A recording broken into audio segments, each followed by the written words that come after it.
السلام علیکم دوستو جو لوگ شکاریات کے ماہر ہیں، شکار کے ماہر ہیں، وہ اکثر اپنے آرٹیکلز میں، اپنی بکس میں لکھتے ہیں کہ شیر جو ہے فطرتی طور پر کبھی بھی انسان کا شکار نہیں کرتا. یعنی شیر جو ہے فطرتی طور پر نیچرلی جو ہے وہ آدم خور نہیں ہوتا. یہ نارملی آدم خور تب ہوتا ہے جب یہ عام روٹین میں جنگلی جانوروں کا شکار نہیں کر پاتا. اور یہ دو سچویشنز میں ہوتا ہے. ایک، اگر شیر بہت زیادہ بوڑھا ہو جائے تب وہ جنگلی جانوروں کا شکار نہیں کر پاتا، اور ایز اے رزلٹ اگر اسے کوئی انسان نظر آئے تو وہ اس کے اوپر حملہ آور ہوتا ہے اور اس کو کھا جاتا ہے. دوسری سچویشن یہ ہوتی ہے کہ اگر جو لوگ شکاری ہوں اور اناڑی شکاری ہوں اور وہ شیر کا شکار کرنے کے لیے نکلتے ہیں، اس کو وہ ہٹ تو کرتے ہیں لیکن مکمل طور پر مار نہیں پاتے ہیں، اور وہ زخمی ہو کر کسی جگہ پر چھپ جاتا ہے اور وہ اس کے بعد انسانوں پر حملہ آور ہوتا ہے. یاد رکھیں کہ جانوروں میں سب سے زیادہ دشمنی رکھنے والا جو جانور ہے وہ شیر ہے. اگر وہ کسی بھی انسان کے ساتھ، کسی بھی چیز کے ساتھ دشمنی پال لے تو وہ تب تک اس کا پیچھا کرتا رہتا ہے جب تک وہ اسے مار نہ دے.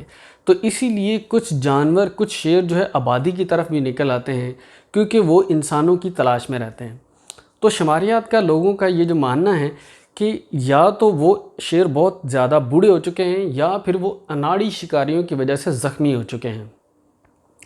دوستو یہ جو فارمولہ ہے، یہ جو پیٹرن ہے، یہ جو رول ہے، اللہ تعالیٰ نے یہ رول انسان کا جانور کے ساتھ اور انسان کا انسان کے ساتھ بھی بنایا ہے. اگر بحیثیت قوم ہم خود کو دیکھیں تو ہم بعض اوقات بہت زیادہ ایموشنل ہو کر کچھ غلط فیصلے لینے کے لیے حکام کو اور اپنے افواج کو انسپائر کرتے ہیں. ہم کہتے ہیں کہ فلاں ملک پر حملہ کر دو، ہم کہتے ہیں کہ فلاں ملک پر حملہ کر دو، فلاں قوم پر حملہ کر دو. ایون یہاں تک کہ ہم ان کو صرف زخمی کرنے کی اہلیت رکھتے ہیں، ہم انہیں زیر کرنے کی یا مارنے کی حیثیت نہیں رکھتے ہیں. تو دوستو جس دشمن کو آپ مار نہیں سکتے اسے زخمی بھی مت کیجیے، کیونکہ زخمی جو شیر ہے یا زخمی دشمن جو ہے وہ اس سے زیادہ خطرناک ہو جاتا ہے جو اس سے وہ پہلے ہوتا ہے. اس کے دو طریقے ہیں. یا تو ہم خود اس اہل ہوں، خود اتنے طاقتور ہوں کہ ہم کسی بھی دشمن کو زیر کر سکیں. اس کے لیے ہمیں سائنس، ہمیں ٹیکنالوجی، ہمیں ویپن، ہمیں جس کو کہتے ہیں معاشیات، یعنی ہر لحاظ سے ہمیں اپنے ملک کو سٹرونگ بنانا ہوگا. اگر ہم ایسا نہیں کر سکتے، اگر ہم اس طرح کی قابل نہیں ہیں، تو ہمیں امت مسلمہ کے سارے ممالک کو اکٹھا کرنا پڑے گا، ایک پلیٹ فارم پر اکٹھا کرنا پڑے گا. ان کی ریسورسز، ان کے وسائل کو ایک جا کر کے پھر ہم ان اقوام پر حملہ آور ہوں جو کہ دوسروں پر ظلم کرتے ہیں. لیکن ایسا بھی ممکن نہیں ہے. تو دوستو کیا کرنا ہے؟ کرنا یہی ہے، ہمیں بحیثیت قوم آگے نکلنا ہے. ہمیں اپنی قوم کو قوم بنانا ہے، گروہ نہیں، یہ بھیڑ نہیں ہے.